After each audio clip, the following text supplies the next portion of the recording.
नमस्कार। चार बड़ी खबर में आप सभी का स्वागत है। मैं हूं भागीरथ साहू। आपको बता दें कि आज कौन सी वो चार बड़ी खबरें होंगी। पहली बड़ी खबर होगी मानसून सत्र की राह पर चला संसद का शीतकालीन सत्र। 3 दिन बचे हैं लेकिन पक्ष विपक्ष की खींचतान जारी है। पूरे सत्र में होता रहा पक्ष विपक्ष के बीच टकराव।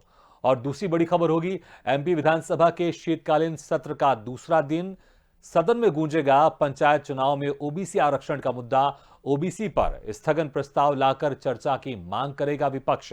प्रदेश के वित्त मंत्री जगदीश देवड़ा पेश करेंगे सप्लीमेंट्री बजट। और तीसरी बड़ी खबर होगी आज संगम नगरी प्रयागराज में पीएम मोदी मातृ शक्ति के महाकुंभ में शिरकत करेंगे। महिलाओं को बड़ी सौगात देंगे। टेक होम राशन प्लांट का लोकार्पण करेंगे। और चौथी बड़ी खबर होगी पनामा पेपर्स मामला। 7 घंटे में ऐश्वर्या से ईडी ने पूछे 5 सवाल। विदेश में संपत्ति रखने के आरोपों को लेकर हुई पूछताछ। पनामा पेपर्स में 300 से ज्यादा भारतीयों का नाम सामने आया था। चलिए शुरू करते हैं विस्तार से बड़ी खबरों पर चर्चा का सिलसिला। पहली बड़ी खबर है संसद का वर्तमान शीतकालीन सत्र भी मानसून सत्र की राह ही की तरह ही बढ़ता दिख रहा है। उस पूरे सत्र में सरकार और विपक्ष के बीच टकराव होता रहा था और इस सत्र में भी अब तक यही स्थिति है।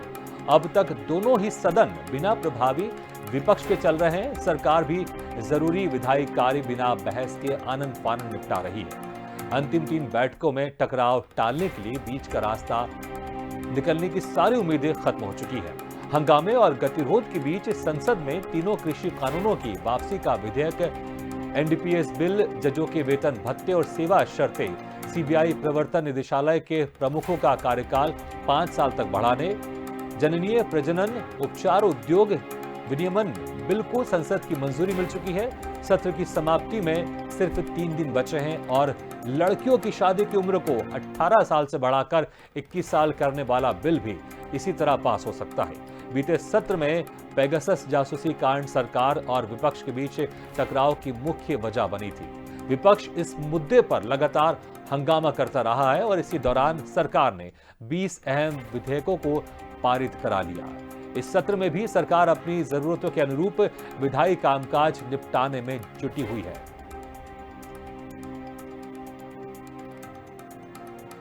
इस खबर पर ज्यादा जानकारी के लिए बात करते हैं पॉलिटिकल एडिटर अखिलेश अखिल से। अखिलेश जी, सिर्फ 3 दिन बचे हुए लेकिन पक्ष विपक्ष के तर्क का जो तकरार है वो लगातार जारी है। अभी भी कुछ महत्वपूर्ण विधेयक बाकी हैं जिनको पास कराना जरूरी है। बिल्कुल जो है ये भागीरथ जी, ये करीब महीना भर से ज्यादा ये सत्र के हो गए और अगले जो है 3 दिन के बाद शुक्रवार को ये सत्र समाप्ति की ओर है। और इस बीच में जो देखा जा रहा है कि पक्ष विपक्ष के बीच जो टकराव बने हुए हैं वो टकराव अब लगभग थमता नजर नहीं आ रहा है। सबसे महत्वपूर्ण उसमें था कि 12 जो निलंबित विधायक थे उसको भीतर करने की बात थी, लेकिन वो उस पर भी सरकार अभी पूरी तरह से अपने समझिए कि अपने मन पर खड़ी हुई है। कहीं से कोई उस पर कोई विपक्ष को कोई जो है राहत देते नजर नहीं आ रही है।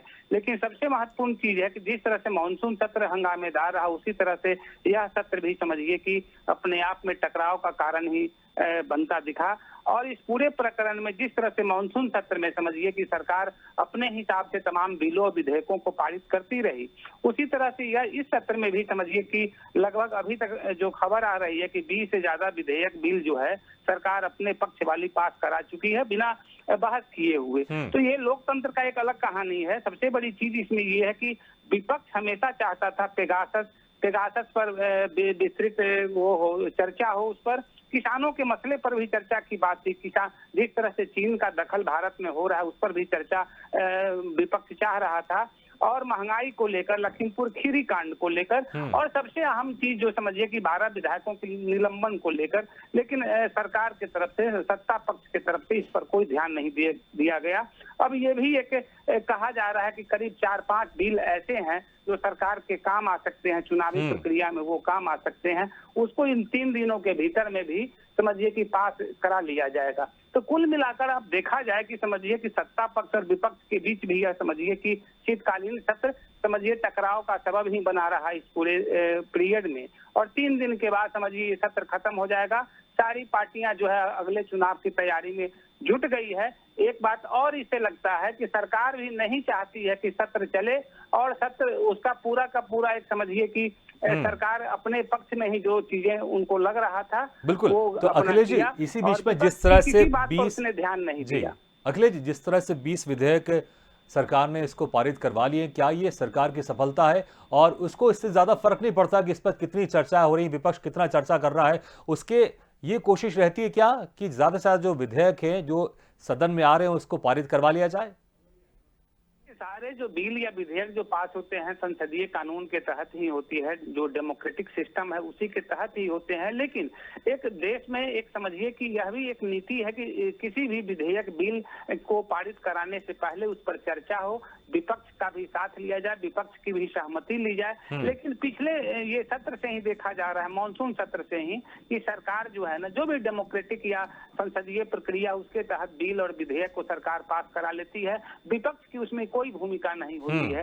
तो ऐसे में तो यही कहा जा सकता है कि जो बिल या विधेयक सरकार के पक्ष में है, जिससे वो चुनावी खेल को कर सकती है, इसी के तहत जो है समझिए कि वो इस तरह का खेल करती है और बिल और विधेयक को अपने पक्ष के लायक ही पास कराकर सारा इंतजाम करती है। तो ये पिछले सत्र से ही देखा जा रहा है। ये जी, अभी भी कुछ ऐसे महत्वपूर्ण विधेयक हैं जिनको सरकार को पारित करवाना है। उसमें से जो सबसे एक महत्वपूर्ण है, जो आम पब्लिक की नजर में खासा है, ये कि 18 साल से जो लड़कियों की उम्र है शादी की, वो बढ़ाकर 21 साल कर दी जाएगी। अभी इसको भी पारित करवाना है, तो क्या इसको लेकर भी कुछ हंगामा हो सकता है सदन में? सदन में जब विपक्ष की कोई बात ही नहीं हो रही तो सदन में हंगामा किस बात की होगी? सदन में समझिए हंगामा की कोई अभी चर्चा ही नहीं है। ये विपक्ष जो है एक ही मसले पर अभी अड़ा हुआ है कि 12 सदस्यों को निलंबन को जो है खत्म किया जाए। लेकिन जहां तक लड़कियों का 18 साल से 21 साल की शादी की उम्र की बात है, कई राज्यों में इसका विरोध भी हुआ है, खुद जो है आम जनता में भी इस पर तलखी है। लेकिन सरकार को लगता है कि इससे कोई फायदा है या उसकी रणनीति कुछ और ही है, तो इसको पास करा लेगी। इसमें 3 दिन के भीतर, जो 3 दिन में करीब माना जा रहा है कि आधा दर्जन से ज्यादा बिल विधेयकों को पास कराना है। तो ऐसे में जो है विपक्ष की भूमिका अभी यहाँ कुछ लग नहीं रही है। विपक्ष जो है ना, अभी विपक्ष की सबसे बड़ी बात हो गई है 12 विधायकों का निलंबन को खत्म कराना, जो नहीं लगता है कि अब सरकार इस पर क्या चर्चा करे। हो सकता है कि सत्र के अंतिम दिन इस पर सरकार कोई फैसला करके सत्र की समाप्ति कर दे। जी अखिलेश जी, बहुत बहुत शुक्रिया इस तमाम जानकारी के लिए। तो सदन की जो कार्रवाई है, पक्ष विपक्ष का तकरार लगातार चल रहा है, और आपको बता दें कि जिस तरह से शीतकालीन सत्र रहा है, उसी तरह से ये जिस तरह से मॉनसून सत्र रहा है, उसी तरह से अब शीतकालीन सत्र भी जाता हुआ दिखाई दे रहा है। पक्ष विपक्ष के बीच में तकरार चल रही है, और जिन सांसदों को निलंबित किया गया है उनकी वापसी बहाली को लेकर लगातार जो विपक्ष है वो मांग कर रहा है कि उन सांसदों की वापस बहाली की जाए, और लगातार पक्ष और विपक्ष के बीच में इसी को लेकर तकरार हो रही है। लेकिन इसी बीच में सरकार ने 20 अहम विधेयकों को पारित करवा दिया है।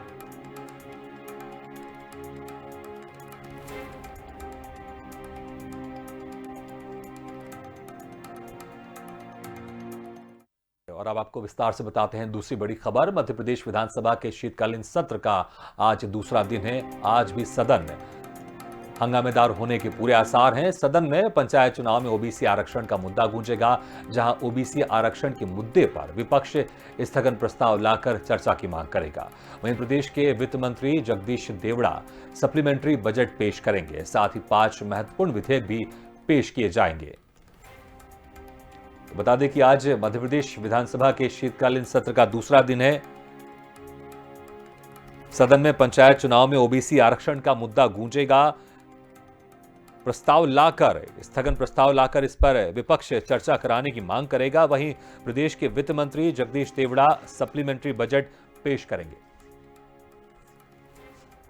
इस खबर पर ज्यादा जानकारी के लिए सीधे चलते हैं हमारे संवाददाता विवेक राणा से। विवेक, आज मध्य प्रदेश विधानसभा सत्र का दूसरा दिन है, तो क्या कुछ कार्रवाई होगी? क्योंकि अनुपूरक बजट भी पेश किया जाएगा और ओबीसी आरक्षण पर लेकर हंगामा भी हो सकता है। बिल्कुल भागीरथ, मध्य प्रदेश विधानसभा का जो शीतकालीन सत्र का आज दूसरा दिन है, मगर बात की जाए मुद्दों की तो विपक्ष के पास तमाम मुद्दे हैं, मगर बात की जाए बड़े मुद्दों की तो सबसे ज़्यादा जो अभी चर्चा पे और राजनीति सरगर्मी तेज कर रहा है ओबीसी आरक्षण का मुद्दा है। क्योंकि बात की जाए विपक्ष की तो विपक्ष ने साफ कर दिया कि ओबीसी आरक्षण का जो मुद्दा है वो आज विधानसभा के सत्र में उठाया जाएगा। और संभावना ऐसी जताई जा रही कि जिस प्रकार से आज दूसरा दिन है, क्योंकि पहले दिन की बात की जाए भागीरथ तो पहले दिन भी ओबीसी आरक्षण का जो मुद्दा है वो गर्माता हुआ नजर आया था। तो संभावना ऐसी है कि आज एक बार फिर सदन में जो ओबीसी आरक्षण का जो मुद्दा है वो कहीं ना कहीं जो विपक्ष है इस पूरे मामले को लेके हंगामा ना करें। क्योंकि बात की जाए विपक्ष की तो नेता प्रतिपक्ष कमलनाथ ने साफ कर दिया है कि ओबीसी आरक्षण के मुद्दे को लेके स्थगन लाएंगे और इस पर चर्चा करने को कहेंगे प्रदेश सरकार से। अब देखने वाली बात यह है कि आज से जो विधानसभा का शीतकालीन सत्र है, दूसरा दिन है, वो कुछ देर बाद शुरू हो जाएगा और विपक्ष की आगे की क्या रणनीति है आज विधानसभा सत्र के दौरान देखने को मिलेगी। जी बिल्कुल विवेक, बहुत बहुत शुक्रिया इस तमाम जानकारी के लिए।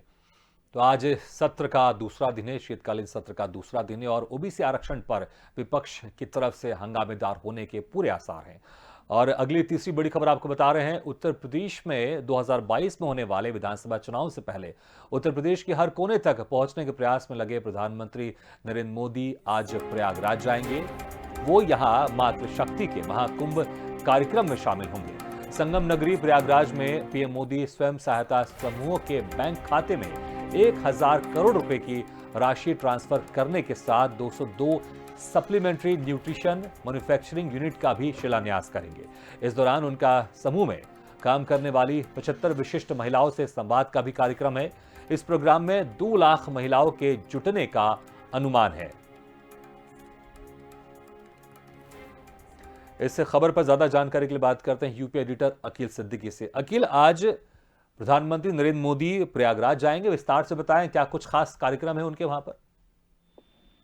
देखिए, प्रयागराज मंडल में 3 जिले आते हैं, प्रतापगढ़ आता है और फतेहपुर आता है, कौशाम्बी। तो इन तीनों डिस्ट्रिक्ट के साथ साथ प्रयागराज पूरी तरीके से फोकस किया गया और साथ ही 75 जिला भी। एक तो देखा जाए तो आज वुमेन एम्प्लॉयमेंट यानी सशक्तिकरण सम्मेलन किया जा रहा है, जिसमें इस दौरान जहां पे महिला सशक्तिकरण का संदेश देंगे और वहीं कई योजनाओं को लाभार्थियों के खाते में रुपए भी ट्रांसफर करेंगे। प्रधानमंत्री कार्यक्रम के प्रदेश के अगर देखा जाए तो 75 जिले से 3.25 लाख महिला शामिल होंगी। हालांकि मुख्यमंत्री योगी आदित्यनाथ इसको पूरी तरीके से सरकारी कार्यक्रम बताया है, लेकिन फिर भी विधानसभा चुनाव से पहले इन राजनीति से भी जोड़कर देखा जा रहा है। प्रधानमंत्री जी इस कार्यक्रम के कांग्रेस की जो राष्ट्रीय महासचिव प्रियंका गांधी, उन्होंने भी शुरू की थी लड़की हूँ लड़ सकती हूँ, ये नारे के साथ जोड़कर भी देखा जा रहा है। हालांकि देखिए, त्रिवेणी तट के करीब अगर इस कार्यक्रम की बात करें तो स्थित परेड मैदान में ये आयोजन किया जा रहा है, जिसमें महिला सशक्तिकरण सम्मेलन में 2.25 लाख महिला शामिल हो रही है। अगर उसके आंकड़ों की बात करें तो यूपी के 75 जिलों से कुल 2,72,468 महिला बुलाई गई हैं, जिसमें 826 ब्लॉक हैं और 58,189 ग्राम पंचायतों से महिला बुलाई गई हैं। समुद्रिक जो शौचालय जो केयरटेकर है उनका जो काम करती देखती है, उनमें से भी 50,772 महिला शामिल हो रही इस कार्यक्रम में। इसके साथ साथ समूह सखी की 22,210 महिला है और बैंक सखी की 6189 बीसी यानी बैंकिंग कॉर्पोरेशन साथी के जो काम करने वाली जो महिला है उसमें से भी 54,715, 80,118, 8 विद्युत साथी जो टेक होम राशन से जुड़ी है उसमें भी 40 महिलाएं बुलाई 4,040 महिलाएं बुलाई गई हैं। इसके अलावा अगर हम बात करें तो कन्या सुमंगा जो योजना है उसमें 31,600 लाभार्थियों को आज कार्यक्रम के में शामिल हो रही हैं। उनके साथ साथ सहायक जो समूह से जुड़ी महिलाएं हैं उसमें 89,500 महिला इस कार्यक्रम में मौजूद रहेंगी। तो तमाम ये बड़ा कार्यक्रम है, सबसे ज्यादा महिलाओं को बुलाया गया है। तो इस महिला कार्यक्रम के दौरान जो करोड़ जो फंड है करोड़ों की, वो इसमें ट्रांसफर भी मुख्यमंत्री करेंगे। हालांकि देखिए, ये 10वां ऐसा देखा जाए तो कार्यक्रम होगा जिसमें प्रधानमंत्री सबसे ज्यादा समय देंगे। अब 100 करोड़ से ज्यादा की धनराशि जो है वो लगभग 16 लाख महिलाओं के सदस्य जो पहुंचाया जाएगा। इसके अलावा अगर हम बात करें, देखिए महिलाओं को कैसे, देखिए मुखिया घर की महिला मुखिया, उसे जोड़ के देखा जा रहा है। और सरकार ने इससे पहले भी देखा जाए तो राशन का जब वितरण होता था तो उसमें भी महिला मुखिया का नाम डाला जाता था। तो ऐसे में घर की जो महिला मुखिया होती है उनको कहीं ना कहीं कन्वर्ट करने में आसानी होती है। तो सरकार भी और विपक्ष भी पूरी तरीके से महिलाओं पे फोकस कर रही है कि जब घर की महिलाएं अगर कहीं ना कहीं काबू होगी, उनको बेनिफिट मिलेगा, उनके साथ संवाद होगा तो कहने को वो अपने घर के लोगों को समझाएंगी। तो ऐसे में राजनीतिक तौर पर भी ये कार्यक्रम देखा जा रहा है जिसका फायदा 2022 में उठाने की कोशिश पूरी की जा रही है। बिल्कुल पूरी कोशिश की जाएगी। और खास इसमें एक बात ये दिखाई दे रही है कि प्रधानमंत्री नरेंद्र मोदी जब भी यूपी आ रहे हैं तो वहां की जनता को सौगात दे रहे हैं। कभी वो खाद्य मैन्युफैक्चरिंग यूनिट का सौगात दे रहे हैं, तो कभी गंगा एक्सप्रेसवे का शिलान्यास कर रहे हैं, काशी विश्वनाथ कॉरिडोर का उन्होंने उद्घाटन किया और अब सप्लीमेंट्री मैन्युफैक्चरिंग फैक्ट्री का शिलान्यास करेंगे आज। अखिल, बहुत बहुत शुक्रिया इस तमाम जानकारी के लिए। अगली चौथी बड़ी खबर आपको विस्तार से बता रहे हैं। बच्चन परिवार के लिए एक बार फिर पनामा पेपर्स वाला जिन बोतल से बाहर आ गया है। प्रवर्तन निदेशालय ने 20 दिसंबर को पनामा पेपर्स मामले में बॉलीवुड एक्ट्रेस ऐश्वर्या राय बच्चन से 5 घंटे से भी अधिक समय तक पूछताछ की। ईडी ने विदेशी मुद्रा नियमों के उल्लंघन के आरोप में 48 वर्षीय ऐश्वर्या राय को तलब किया था। मीडिया रिपोर्ट्स के अनुसार विदेश में संपत्ति रखने के आरोपों को लेकर ईडी ने ऐश्वर्या से पूछताछ की है। एक रिपोर्ट के अनुसार ऐसे आरोप थे कि ऐश्वर्या राय बच्चन ने अपना पैसा ब्रिटिश वर्जिन आइलैंड्स में स्थित एक कंपनी में रखा था। बता दें कि पनामा पेपर्स मामला 2016 में मीडिया में लीक हुए लाखों डॉक्यूमेंट्स की एक विस्तृत जांच है। इसमें आरोप शामिल है कि दुनिया के अमीर और शक्तिशाली लोगों ने अपने देशों में टैक्स से बचने के लिए ऑफशोर अकाउंट्स या शेल कंपनियों को बनाया था। पनामा पेपर्स में 300 से ज्यादा भारतीयों का नाम सामने आया था। इस पेपर लीक में अमिताभ बच्चन और ऐश्वर्या राय बच्चन समेत कई भारतीय हस्तियों का नाम था। सभी लोगों पर टैक्स में हेराफेरी का आरोप लगाया गया था। इस खबर पर ज्यादा जानकारी के लिए बात करते हैं पॉलिटिकल एडिटर अखिलेश अखिल से। अखिलेश जी, ऐश्वर्या से पूछताछ हो रही है, कितना मुसीबत में है यहाँ पर बच्चन परिवार दिखाई दे रहा है, या फिर ये पूछताछ है एक रूटीन पूछताछ है, ज्यादा कुछ खास से चिंता करने की जरूरत नहीं है बच्चन परिवार को? देखिए, कल जो पूछताछ हुई है वो तो एक रूटीन पूछताछ ही उसको कही जा सकती है, क्योंकि इससे पहले जो है ना अभिषेक बच्चन की भी पूछताछ की गई थी। लेकिन अगर लगता है कि अगर ये जिस तरह की जांच चल रही है ईडी की तरफ से, उसमें अगर माकूल जवाब अगर ईडी को नहीं मिलता है तो ये बच्चन परिवार की परेशानी बढ़ सकती है। आपको बता देते कि पनामा पेपर्स मसले में जो है अमिताभ बच्चन जी का भी नाम है। हालांकि वो मसला अभी रुका हुआ है, उसकी जांच अभी चल रही है। लेकिन जिस तरह से पनामा पेपर्स, पैराडाइज पेपर, कई पेपर्स का खुलासा हुआ, उसमें जिस तरह से तमाम भारतीय बहुत सारे नेताओं की, बहुत सारे उद्योगपतियों की, कलाकारों की उसमें जो सूची में नाम दिए गए, उसी सूची में समझिए कि पनामा पेपर्स में ऐश्वर्या राय का भी नाम सामने आया था।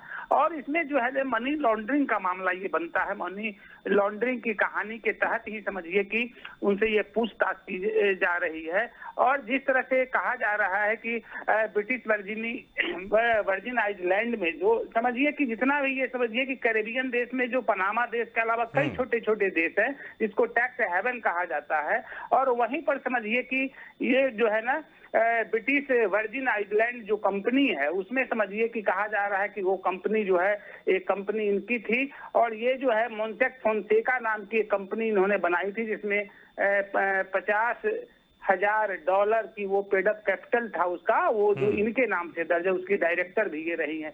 उसी के संबंध में ये पूछताछ की जा रही है। और अगर ये पूछताछ का माकूल जवाब ईडी को नहीं मिलता है तो ऐश्वर्या राय की परेशानी बढ़ सकती है। और जाहिर सी बात है कि इस लिस्ट में केवल उन्हीं का नाम नहीं, बहुत सारे और कलाकारों का नाम है, बहुत सारे उद्योगपतियों का नाम है, बहुत सारे नेताओं का नाम है जिसकी जांच अभी चल रही है। और वाकई में अगर ये देखना होगा कि चुनाव से पहले ये जो है ना, चुनाव से पहले जिस तरह की ये जांच प्रक्रिया तेज की गई है, इसके पीछे राजनीति भी हो सकती है। लेकिन एक सवाल इसमें यह भी उठता है कि 2016 का ये पनामा पेपर लीक हुआ था, उसकी जांच अभी ही क्यों शुरू हो गई और इसकी जांच पहले क्यों नहीं की गई? ये बहुत सारे सवाल उठ रहे हैं राजनीतिक गलियारों में। लेकिन बिल्कुल बिल्कुल अखिलेश जी, इसमें बहुत सारे सवाल उठ रहे हैं, तो मैं आपसे जानना चाहूंगा कि जो आपने कहा 2016 का ये मामला था, अब इसके ऊपर जांच क्यों हो रही है? आपको क्या लगता है इसके पीछे? देखिए इसके पीछे राजनीति भी होती है, ये तो हर आदमी जानता है कि जो सत्ताधारी पार्टी होती है वो हर चीज का एक मुकम्मल जांच एक नियत समय पर करती है जिसका लाभ उसको मिल सके।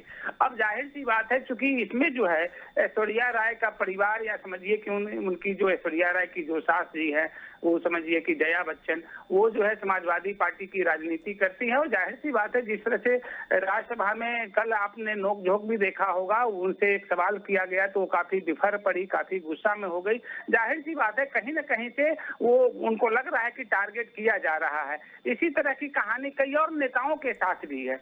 तो ये बिल्कुल देखना अखिलेश होगा जी, तो आपने कहा कि इसके पीछे कुछ राजनीतिक कारण भी हो सकते हैं, लेकिन यहां पर पूछताछ का सिलसिला लगातार जारी है। 300 से ज्यादा भारतीयों के नाम इस पनामा पेपर लीक में है और उन सब पर कहीं ना कहीं ईडी की नजर है और ईडी उनसे पूछताछ कर रही है। बहुत बहुत शुक्रिया इस तमाम जानकारी के लिए। इसी के साथ 4 बड़ी खबरों में फिलहाल इतना है, लेकिन खबरों का सिलसिला लगातार जारी। आप देखते रहिए स्वदेश न्यूज, सबसे पहले देश।